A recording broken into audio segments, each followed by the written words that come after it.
పాత ఎడ్లలంక గ్రామం అవనగెడ్డ మండలం ఎడ్డలంక పంచాయతీలో 257 కుటుంబాలతో ఉన్నటువంటి గ్రామం అధ్యక్ష.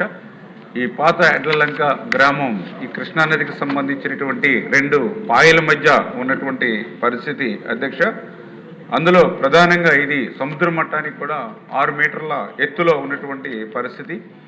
ఏదైతే ఈ యొక్క పాత ఎడ్లలంక గ్రామం సంబంధించి 2019 నుండి కూడా ఈ కోత ఎక్కువగా గురవుతున్నటువంటి పరిస్థితి అధ్యక్ష. ఎందుకంటే ఏదైతే యొక్క కృష్ణా నది ప్రవాహ మార్గం దిశ మార్చుకోవడం ద్వారా డైరెక్ట్గా ఈ యొక్క పాత ఎడ్లలంక గ్రామానికి సంబంధించినటువంటి ల్యాండ్ మీద ఇది మరి ప్రెజర్ అవ్వడంతో అక్కడ కోతకు గురవుతున్నటువంటి మాట వాస్తవం అధ్యక్ష. మొన్న కూడా 2024లో కృష్ణానదికి 11.47 లక్షల క్యూసిక్ల హైయెస్ట్ మొన్న ఏదైతే వరద నీరు వచ్చినటువంటి సందర్భంలో ఈ యొక్క కోత కూడా ఎక్కువ గురైనటువంటి పరిస్థితి. ఈరోజు చూసినట్లయితే 2-3 లక్షల వరద నీరు వచ్చినా కూడా ఈ పాత ఎడ్లలంక గ్రామం మరి కోతకు గురవుతున్నటువంటి పరిస్థితి. అందులో భాగంగానే గౌరవ సభ్యులు చెప్పినట్లుగా 310 ఎకరాలు అదేవిధంగా 200 మీటర్లు లోనికి చొచ్చుకుని వచ్చినటువంటి పరిస్థితి కృష్ణానది ఈ పాత ఎడ్లలంక గ్రామంలో ఉన్నటువంటి పరిస్థితి అధ్యక్ష. ఈ యొక్క పరిస్థితిని దృష్టిలో పెట్టుకునే గౌరవ సభ్యుల యొక్క రిక్వెస్ట్ ప్రకారమే మొన్న 2025 అక్టోబర్లో ఒక 3-man కమిటీని కూడా ఈ సమస్య పరిష్కారం కోసం ఇవ్వడం జరిగింది అధ్యక్ష. అందులో ఎవరైతే ఎస్సీ, ఆర్డీఓ, పీడీ, హౌసింగ్ ఈ 3-man కమిటీని వేయడం జరిగింది. ఈ 3-man కమిటీ కూడా అక్కడ అధ్యయనం చేసి వాళ్ళ ఒక 3 ఆప్షన్స్ ప్రభుత్వం ముందు కూడా పెట్టడం జరిగింది అధ్యక్ష.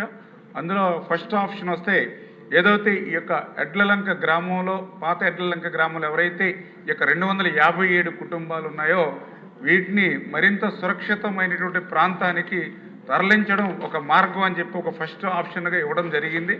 అయితే అక్కడ ఉన్నటువంటి సామాజికమైనటువంటి పరిస్థితులు అక్కడ ఉన్నటువంటి మత్స్యకారుల దృష్ట్యా ఈ యొక్క ప్రతిపాదనను వాళ్ళు తిరస్కరించి ఆ గ్రామం వదిలి వెళ్ళడానికి ఇష్టం లేనటువంటి స్థితిలో సెకండ్ ఆప్షన్గా దానికి ఎగువన ఉన్నటువంటి ఎడ్లలంక దానికి కొంచెం హైట్లో ఉన్నటువంటి ఎడ్లలంకలో ఏదైతే అప్రూవ్డ్ లేఅవుట్లో వాళ్ళకి ఇళ్ల స్థలాలు ఇచ్చినట్లయితే కొంతమేర మరి వాళ్ళని సేవ్ చేయడానికి అవకాశం ఉంటుందనేది ఒక సెకండ్ ఆప్షన్.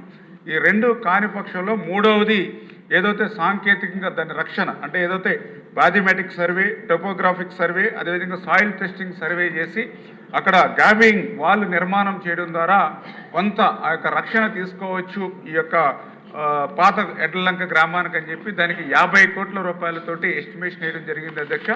ఇది సిడిఓ సెంట్రల్ డిజైన్ ఆర్గనైజేషన్ వాళ్ళ దగ్గర పెండింగ్లో ఉంది. ఇది పరిశీలనలో ఉంది అధ్యక్ష. తప్పనిసరిగా గౌరవ సభ్యుల యొక్క సూచనల మేరకు భవిష్యత్తులో ఆర్థిక శాఖ యొక్క ఆమోదం ప్రకారం ముందుకెళ్తామని చెప్పి తెలియజేస్తున్నాం అధ్యక్ష. నెక్స్ట్ క్వశ్చన్ అండి.